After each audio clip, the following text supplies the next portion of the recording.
Путин говорит с Карлсоном, когда начнется новый этап в войне и что анонсировал новый глава украинского генштаба. Обо всем этом расскажу подробнее. В эфире «Нехта» самые важные и интересные новости. Сенат Соединенных Штатов Америки одобрил рассмотрение законопроекта о помощи Украине без обязательной привязки к миграционному законодательству. Этот законопроект необходим для нашей национальной безопасности, для безопасности наших друзей в Украине, в Израиле, для гуманитарной помощи невинным гражданским лицам в Газе и на Тайване. Польские фермеры снова занимают позиции на границе с Украиной, и протест обещает быть еще жестче. Поэтому мы бастуем, чтобы наше зерно было нашим зерном, а правительство должно блокировать украинское зерно. Все просто. Я за фермеров на 100%. Трампа могут вернуть в списки и снять запрет на участие в выборах. Верховный суд боится мести. Наш Верховный суд, надеюсь, будет что-то делать в плане помощи нашей стране и сохранения демократии. Мы должны сохранить нашу демократию. Спасибо, что смотрите, спасибо за доверие. Не забывайте ставить лайки, не забывайте оставлять комментарии и не забывайте подписываться на наш канал. Это очень важно. Поехали. Ракет не хватает катастрофически, говорит посол Украины в США, и она надеется, что американские законодатели выйдут из тупика и разблокируют помощь Украине, Израилю и Тайваню. Вдобавок Маркарова сказала, что помощь необходима была еще вчера. У нас все еще достаточно людей, которые хотят воевать.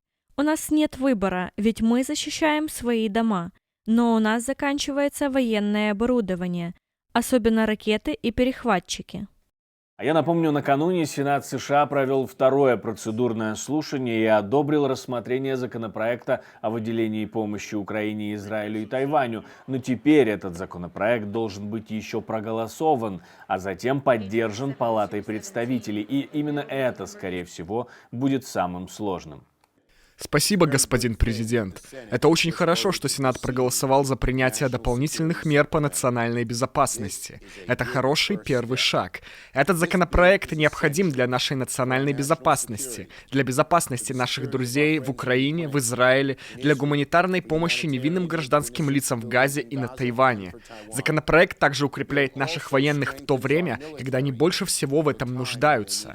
Если этот законопроект не будет принят, это только подстегнет таких автократов, как Путин и Си, которые являются ничем иным, как упадком Америки. Законопроект предусматривает 61 миллиард долларов для Украины, 14 миллиардов долларов для Израиля в его войне против Хамас и еще почти 5 миллиардов долларов для поддержки партнеров в Индо-Тихоокеанском регионе, в частности для Тайваня. Интервью Путина пропагандисту из Америки вышло ночью на сайте самого Такера Карлсона, позже на сайте Кремля. И тогда стало понятно, что у Путина выдумок еще на несколько интервью хватит. А после Первой мировой войны эта часть территории была отдана Польше. И вместо Данцига появился город Гданьск. Вот Гитлер упрашивал их отдать мирно. Поляки отказались, но все-таки поляки вынудили, они заигрались и вынудили Гитлера начать Вторую мировую войну именно с них. Почему и началась война 1 сентября 1939 года именно с Польшей? Она оказалась несговорчивой. Гитлеру ничего не оставалось при реализации его планов начать именно с Польши. Вот таких псевдоисторических высказываний в интервью много. Кажется, даже американский пропагандист был удивлен. А когда Путин решил показать зачем-то якобы письма Богдана Хмельницкого, Карлсон даже спросил, это зачем, это к чему вообще. В общем, западные медиа в основном проигнорировали интервью. Всем своим поведением и Путин, и российское руководство, и российское общество, наверное, в целом хотят Западу как-то понравиться, как-то до Запада достучаться. Донести до Запада того самого ненавистного, плохого, ужасного о том, что на самом деле Россия не такая уж плохая. Давайте дружить, давайте, значит, торговать, а мы тем временем будем на вас точить нож в виде каких-нибудь там стратегических наступательных вооружений и так далее. То есть это определенное вот состояние шизофрении, в котором пребывает российское руководство и в которое оно толкает и российское общество.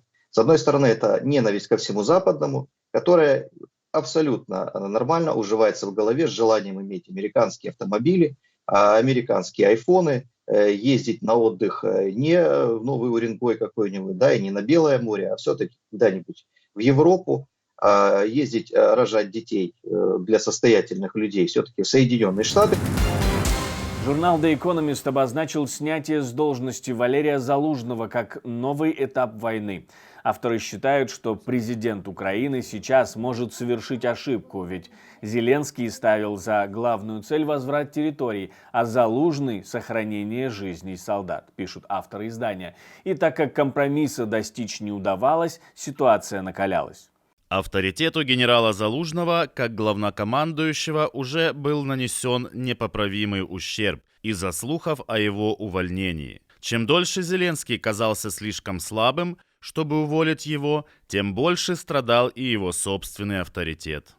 У президента Украины есть шанс переоценить свое видение войны, чтобы победить в ней, пишет The Economist. А Александр Сырский тем временем делает свое первое заявление на посту главнокомандующего Вооруженных сил Украины.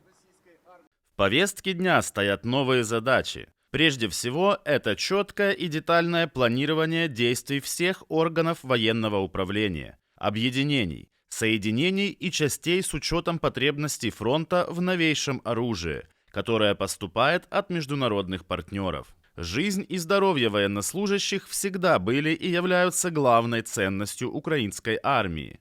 Следовательно, соблюдение баланса между выполнением боевых задач, восстановлением частей и подразделений с интенсификацией обучения и подготовки личного состава остается как никогда актуальным.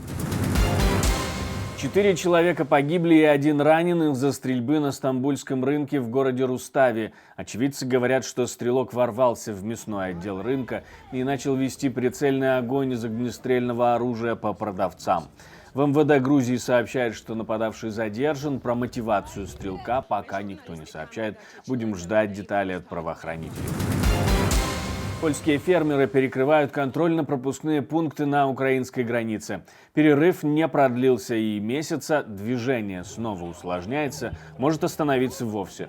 По крайней мере, по первым сообщениям становится понятно, что гражданские легковые авто и автобусы тоже движутся с затруднением.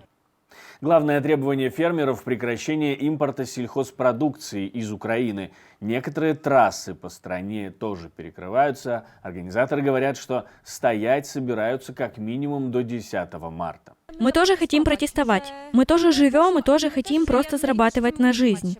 И все субсидии, которые мы получили, все тракторы, они теперь будут стоять в кустах, потому что мы не сможем их себе позволить. Мы не сможем позволить себе топливо. Поэтому мы бастуем, чтобы наше зерно было нашим зерном, а правительство должно блокировать украинское зерно. Все просто. Я за фермеров на 100%.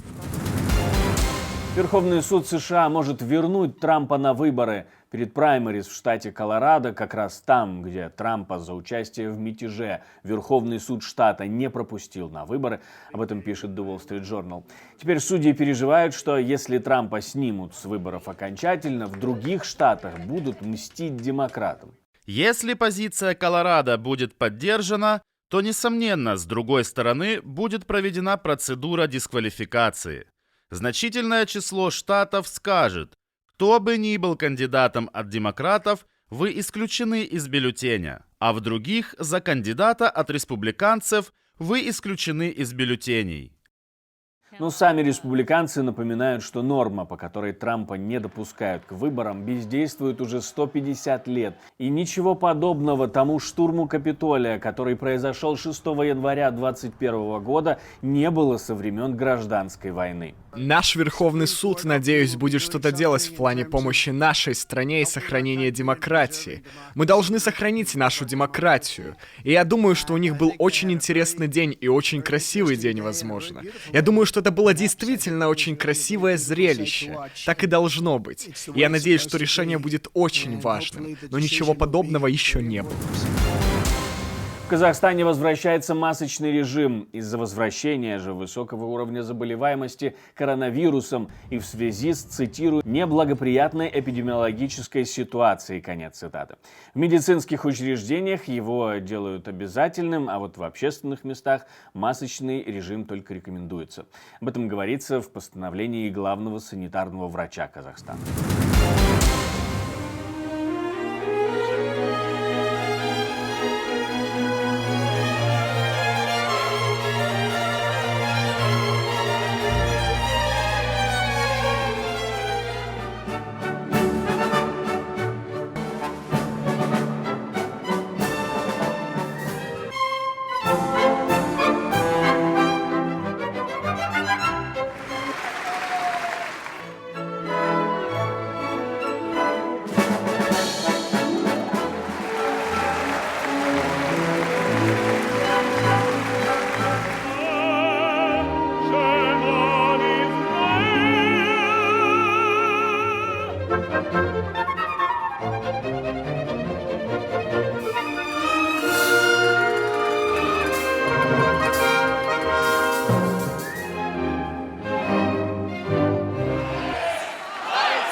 спасибо, что смотрите, спасибо за доверие, жду ваших лайков, репостов и комментариев. Это важно для того, чтобы нас с вами становилось больше. Ну а у меня на этом все. До встречи и хороших вам новостей.